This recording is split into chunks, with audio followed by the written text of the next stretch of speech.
সুপ্রিয় দর্শক, এইমাত্র পাওয়া রাতের সর্বশেষ আপডেট বাংলা সংবাদে আপনাদের স্বাগতম। শুরুতে জানিয়ে দেব সংবাদ শিরোনাম। শুরুতে জানিয়ে দেব 7 দিনের মধ্যে সাদা পাথর পূর্ণ স্থাপনের নির্দেশ হাইকোর্টের, থাকছে বিস্তারিত। আরও জানিয়ে দেব জাতীয় পার্টিকে কেন নির্বাচনে অযোগ্য ঘোষণা করা হবে, প্রশ্ন জাতীয় পার্টির মহাসচিব শামীম পাটোয়ারি। জানাবো জামাত এনসিপি শর্তের চাপে বিএনপি, নির্বাচন নিয়ে নতুন সংখ্যা বিএনপির, থাকছে বিস্তারিত। জানিয়ে দেব ওসিকে ল্যাংটা করে এলাকা ছাড়ার হুমকি দিয়েছিলেন বিএনপি নেতা, থাকছে বিস্তারিত প্রতিবেদনে।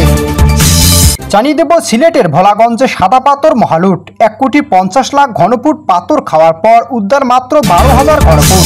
সর্বশেষ জানিয়ে দেব ভারত বিরোধী অবস্থানের মধ্যেও ভারত থেকে 1,339 টন চাল আমদানি ইউনিট সরকারের। সুপ্রিয় দর্শক মণ্ডলী, এতক্ষণ শুনছিলেন সংবাদ শিরোনাম, এবার জানাবো বিস্তারিত। তার আগে অনুরোধ থাকবে ভিডিওটি ভালো লাগলে চ্যানেলটি সাবস্ক্রাইব করে পাশেই থাকবেন, ধন্যবাদ। এদিকে 7 দিনের মধ্যে সাদা পাথর পূর্ণ স্থাপনের নির্দেশ দিলেন হাইকোর্ট। সিলেটে লুট হওয়া পাথর উদ্ধারে তল্লাশি চৌকির বিষয়ে অভিযান শুরু করেছে যৌথ বাহিনী। অভিযানে পাথর বোঝাই 130টি ট্রাক জব্দ করা হয়। কোয়ারি স্তরে সম্ভাব্য 7 দিনের মধ্যে সাদা পাথর পূর্ণ স্থাপনের জন্য নির্দেশ হাইকোর্টের। এদিকে আজ সকাল 9:30টার দিকে সিলেটের জেলা প্রশাসক মোহাম্মদ শের মাহমুদ মুরাদ এক বিজ্ঞপ্তিতে গতকাল রাতে যৌথ বাহিনীর অভিযান শুরু হয়েছে, এখনও চলছে। অভিযানে জব্দ করা পাথর আবার যথাস্থানে রাখা হবে। এছাড়াও আজ কোম্পানিগঞ্জ গোয়াইনঘাট পৃথক 2টি তল্লাশি চৌকি স্থাপন করে পাথর তোলা বন্ধ সার্বক্ষণিক নজরদারি শুরু হয়েছে। সিলেটে কোম্পানিগঞ্জ ভোলাগঞ্জ আঞ্চলিক শহরকে সিলেট ক্লাবের সামনে গতকাল রাতে যৌথ বাহিনীর অভিযান শুরু হয়। এ সময় কোম্পানিগঞ্জ থেকে ছেড়ে আসা পাথর বোঝাই ট্রাক আটক করা হয়েছে। এসব ট্রাক পাথর নিয়ে দেশের বিভিন্ন স্থানে উদ্দেশ্যে রওনা হয়েছিল। এদিকে আজ সকাল 9:30টায় পর্যন্ত পাথর বোঝাই 130টি ট্রাকের পাথর জব্দ করা হয়েছে। দেশের নির্মাণ খাতে পাথরের ব্যাপক চাহিদা রয়েছে। জাতীয় রাজস্ব বোর্ডের এনবিআর তথ্য অনুযায়ী 2024-25 অর্থবছর বিদেশ থেকে প্রায় 95 লাখ মেট্রিক টন পাথর আমদানি করছে ব্যবসায়ীরা, যার দামে দেখানো হয়েছে 1,600 কোটি টাকা। দেশের নির্মাণ খাতে পাথরের চাহিদা বড় অংশ আমদানি করে মেটানো হয়, বাকিটা চাহিদা বেশিরভাগ পূরণ হয় দিনাজপুরের মধ্যপাড়া কঠিন শিলা প্রকল্প ও সিলেট থেকে উত্তোলন করা পাথর দিয়ে। এদিকে সিলেটের প্রতি ঘনফুট পাথর আকার ও ধরন ভেদে 60 থেকে 150 টাকা দরে বিক্রি হয়। লুটপাট করা পাথরের দাম প্রায় 2,000 কোটি টাকা বলে ধারণা করেছেন কেউ কেউ। সম্প্রতি দেশ বিদেশে সুপরিকল্পিত পর্যটন কেন্দ্রে কোম্পানিগঞ্জ উপজেলা সাদা পাথরের অন্তত 80% পাথর সাবার হওয়া দেশব্যাপী ব্যাপক সমালোচনা তৈরি হয়। প্রশাসন এখন লুট হওয়া পাথর জব্দে ও লুটপাট ঠেকাতে তৎপর হয়েছে। এদিকে স্থানীয় প্রশাসন পাথর উত্তোলনের পক্ষে সম্প্রতি মত দিয়েছেন, কিন্তু সরকার সাড়া দেয়নি। পর হয় শুরু গণলুট। লুটের জন্য স্থানীয় প্রভাবশালী রাজনৈতিক নেতাদেরই দায়ী করছেন পরিবেশ কর্মীরা। এদিকে জাতীয় পার্টিকে কেন নির্বাচনে অযোগ্য ঘোষণা করা হবে, প্রশ্ন শামীম পাটোয়ারির। জাতীয় পার্টি কেন আসন্ন জাতীয় নির্বাচনের অযোগ্য ঘোষিত হবে এমন প্রশ্ন তুলেছেন দলটির মহাসচিব শামীম হায়দার পাটোয়ারি। তিনি বলছেন, বিএনপি জামাত এবং ইসলামী আন্দোলনে আওয়ামী লীগ সরকারের আমলে নির্বাচনে অংশ নিয়েছিল। এদিকে আগামী নির্বাচনে জাতীয় পার্টিকে অযোগ্য ঘোষণা লিখিতভাবে আবেদন জানিয়েছে ইসলামী আন্দোলন বাংলাদেশ। বিষয়টি নিয়ে সাংবাদিকদের কড়া প্রশ্নের জবাবে জাতীয় পার্টির মহাসচিব এই মন্তব্য করেন। শামীম হায়দার পাটোয়ারি বলেন, নির্বাচনে অযোগ্য ঘোষণার জন্য যেসব কন্ডিশন আছে তা নির্বাচন ও গণপ্রতিনিধিত্ব আইন, তার কোনোটিও জাতীয় পার্টির পড়ে না। তাহলে জাতীয় পার্টি কেন নির্বাচন মানে অযোগ্য ঘোষণা করা হবে? আওয়ামী লীগের আমলে রাতের ভোটে অংশ নেওয়ার প্রসঙ্গে জানতে চাইলে জাতীয় পার্টির মহাসচিব বলেন, ওই ভোটগুলো চরমোনাই অংশগ্রহণ করেছিল, বিএনপি জামাতও অংশগ্রহণ করেছিল। তিনি বলেন, আমরা ভোটে অংশগ্রহণ করেছি, অন্যরাও করেছে। শুধু ভোটে অংশগ্রহণের জন্য কাউকে নির্বাচনে অযোগ্য ঘোষণা করা হতে পারে, এটা গণতন্ত্রের জন্য ক্ষতিকর। এদিকে জামাত এনসিপি শর্তের চাপে বিএনপি, নির্বাচন নিয়ে নতুন শঙ্কা। বাংলাদেশের ফেব্রুয়ারিতে নির্বাচনের ক্ষেত্রে বিভিন্ন শর্ত দিয়ে আন্দোলনে নামার হুমকি দিয়েছে জামায়াত ইসলামী ও এনসিপি। যখন অন্তর্বর্তী সরকারের পক্ষ থেকে ভোটের সুনির্দিষ্ট সময় ঘোষণা দিয়ে সেই লক্ষ্যে প্রস্তুতি নেওয়ার কথা বলা হচ্ছে, তখনই নির্বাচন নিয়ে সন্দেহ, সংশয় এবং অনেক প্রশ্ন উঠেছে।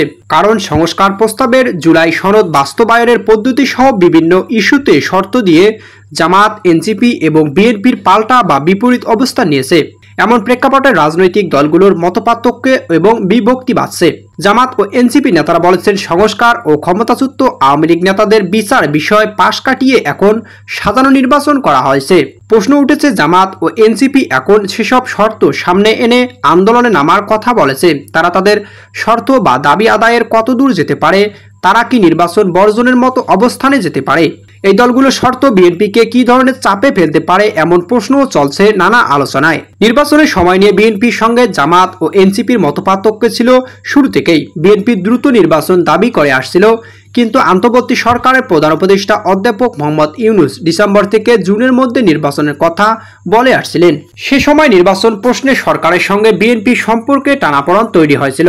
এক পর্যায়ে বিএনপি ও এবছর ডিসেম্বরেই নির্বাচনের জন্য সরকারের ওপর চাপ তৈরির পরিকল্পনা করেছিল। সেই পরিস্থিতিতে অনেকটা আকস্মিকভাবে নির্বাচন নিয়ে সরকারের অবস্থান বদলে পেছনে ডিল ছিল লন্ডনের বৈঠক।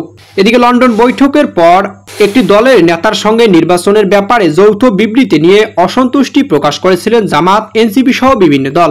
শেষ পর্যন্ত ফেব্রুয়ারিতেই রোজার আগে নির্বাচনের ঘোষণা আসার পর তাতে জামাত, এনসিপি বা কোনো দলে আপত্তি করেনি।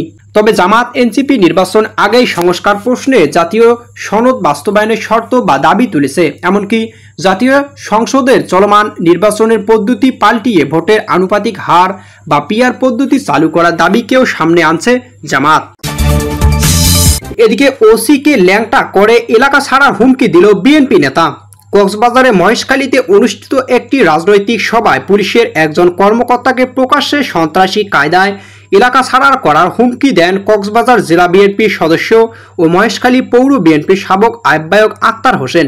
এদিকে আজ দুপুরে দিঘির পাড়ে এক স্মরণ সভায় তিনি মহেশখালী থানার অফিসার ইনচার্জ ওসি মঞ্জুরুল হককে ল্যাংটা করে এলাকা থেকে বের করে দেওয়ার হুমকি দেন। তার এমন আচরণের ক্ষোভ প্রকাশ করেছেন পুলিশের কর্মকর্তারা। এদিকে পুলিশের এমন সাহসী হুমকির পর বিএনপি ওই নেতার পদ স্থগিত করে লঘু শান্তির উদ্যোগ নিয়েছে বিএনপি। স্থানীয়রা বলেছেন, সন্ত্রাসী কায়দায় এই হুমকির মাধ্যমে বিএনপি নেতা শুধু একজন পুলিশ কর্মকর্তার ব্যক্তিগত নিরাপত্তার জন্য হুমকি তৈরি করেননি, বরং দেশের প্রচলিত আইন শৃঙ্খলার ওপর সরাসরি আঘাত করেছেন। পুলিশের উদ্দেশ্যে এমন অসবচন, অশালীন ও হিংসাত্মক ভাষা রাজনৈতিক সভায় ব্যবহার করা চরম দায়িত্বহীনতা ও সন্ত্রাসমূলক মানসিকতা বলে মন্তব্য করেছেন তারা।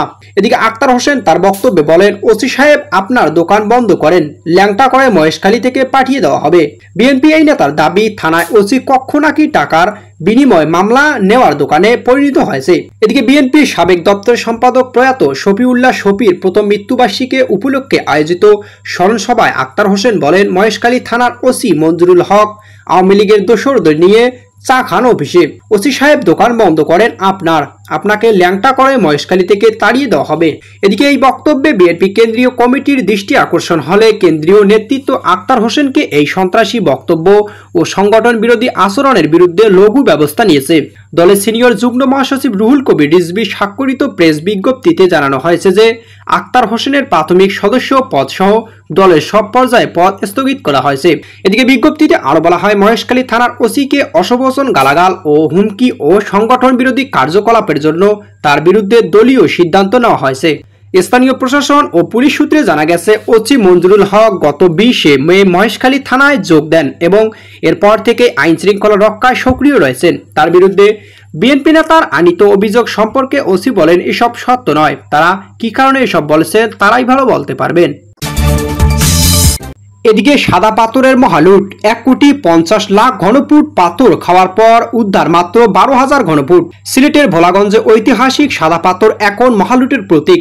গত বছরের 5 আগস্ট রাষ্ট্র ক্ষমতার পট পরিবর্তনের পর ডক্টর ইউনূসের কিংস পার্টিখ্যাত এনসিপি, বৈষম্যবিরোধী ছাত্র সংগঠন এবং বিএনপির সিন্ডিকেটের দৌরাত্মের উজাড় হয়ে গেছে প্রায় 1,50,00,000 ঘনফুট পাথর। এ নিয়ে এবছর কোনো সারা শব্দ ছিল না ইউনূস সরকারের।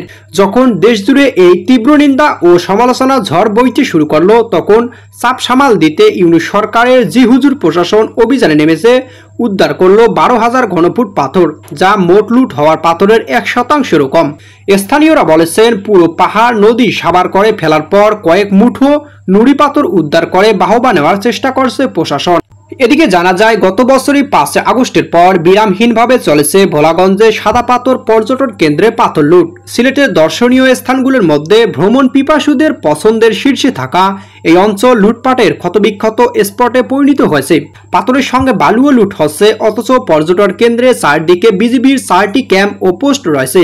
প্রাকৃতিকভাবে পাহাড়ি ঢলে তো ধলাই নদের উৎসবমুখর ভেসে আসা পাথরের বিশাল স্তূপের কারণে প্রায় 5 একর জায়গা জুড়ে তৈরি এই স্থানটি পর্যটন স্পট হিসেবে গত কয়েক বছর বেশ সাড়া ফেলেছিল, কিন্তু এখন এটি পরিণত হয়েছে ধুধু মরুভূমিতে। এদিকে ভারত বিরোধী অবস্থানের মধ্যেও ভারত থেকে 1339 টন চাল আমদানি ইউনূস সরকারের। দেশের সাধারণ মানুষের ক্রয় ক্ষমতার অবনমন এবং বাজারে চালের দাম নিয়ন্ত্রণ রাখতে সরকার ও বেসরকারি পর্যায়ে চাল আমদানির অনুমতি দেওয়ার পর দিনাজপুরে হিলি স্থলবন্দর দিয়ে ভারত থেকে চাল আমদানি শুরু হয়েছে। এদিকে গত 2 দিনে বন্দর দিয়ে 34টি ট্রাক মোট 1339 টন চাল এসেছে। চালের চালান খালাসের অপেক্ষায়। সাধারণ নাগরিকের মতে ইউনূস সরকার ও তার কিংস পার্টি নয়া বন্দোবস্তের নামে অন্তঃসারশূন্য ভারত বিরোধী অবস্থান নিয়েছে। এছাড়াও কিছু রাজনৈতিক দল এবং তাদের নেতারা, বিশেষ করে কিংস পার্টি এনসিপি, বরাবরই ভারতের বিরুদ্ধে কড়া সুরের কথা বলে আসছে। শুধু তাই নয়, সরকারের কয়েকজন উপদেষ্টা আছেন যারা বিভিন্ন সময়ে ভারত বিরোধী মনোভাব প্রকাশ করছেন। প্রধান উপদেষ্টা ডক্টর ইউনূস এর আগে ভারতের বিরুদ্ধে হুমকি দিয়েছেন, পরে ভারতের সঙ্গে সম্পর্ক উন্নয়নের জন্য চেষ্টা করেও ব্যর্থ হচ্ছেন। জানা গেছে বাজার স্থিতিশীল রাখতে চাল, পেঁয়াজ, গম সহ একাধিক নিত্যপণ্যের জন্য এখনই ভারতে বাংলাদেশের প্রধান উৎস। সংকটময় মুহূর্তে আবারও দেখা যাচ্ছে সরকারকে ভারতমুখী হতে হয়। এতে স্পষ্ট হচ্ছে আবেগ নয়, বাস্তবতায় অর্থনীতি নিয়ামক। এদিকে ভারত বাংলাদেশের বন্ধুপ্রতিম রাষ্ট্র হিসাবে ঐতিহাসিক স্বীকৃতি হলেও বর্তমান সরকার ও তাদের লোকজন বরাবরের অকারণে ভারত বিরোধী করে বাংলাদেশকে নানাভাবে ক্ষতিগ্রস্ত করছে বলে মনে করেন সুধীজন। এতে দীর্ঘদিন জটিলতা সৃষ্টি হচ্ছে এবং ক্ষতিগ্রস্ত হচ্ছে বাংলার জনগণ।